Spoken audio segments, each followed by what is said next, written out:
సామాజిక దృక్పథం కలిగిన అధికారి జగ్గారావు. సామాజిక దృక్పథంతో వృత్తి ధర్మాన్ని, సేవా ధర్మాన్ని సమ్మిళితంగా తన జీవితంలో ఆచరించి చూపెట్టిన ఘనత టీడీపీ విశ్రాంత చీఫ్ ఇంజనీర్ జగ్గారావుకి దక్కిందని అకాడమీ ఆఫ్ ఫైన్ ఆర్ట్స్ ప్రధాన కార్యదర్శి పాండ్రా సురేంద్ర నాయుడు పేర్కొన్నారు. ఇటీవల జగ్గారావు అకాల మరణం నేపథ్యంలో నగరంలోని అకాడమీ ఆఫ్ ఫైన్ ఆర్ట్స్ కార్యాలయంలో సంస్మరణ సభ నిర్వహించారు. ఈ సందర్భంగా ఆయన చిత్రపటానికి పుష్పాంజలి ఘటించి ఘనంగా నివాళులర్పించారు.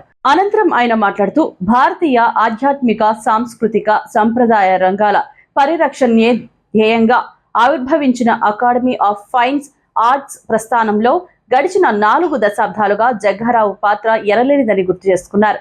సంస్థ స్థాపనలో భాగస్వామ్యమై వ్యవస్థాపక సభ్యుడిగా అనేక కార్యక్రమాలను ముందుకు నడిపించడంలో జగ్గారావు కృషి ఎనలేనిదని ప్రశంసించారు.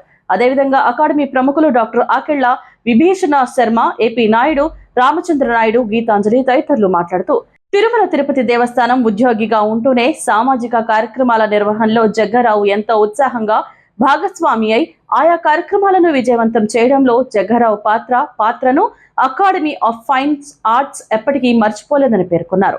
కార్యక్రమంలో పలువురు అకాడమీ వ్యవస్థాపక సభ్యులు, కార్యవర్గ సభ్యులు, నగరానికి చెందిన వివిధ సాంస్కృతిక సంస్థల నిర్వాహకులు తదితరులు పెద్ద ఎత్తున పాల్గొన్నారు.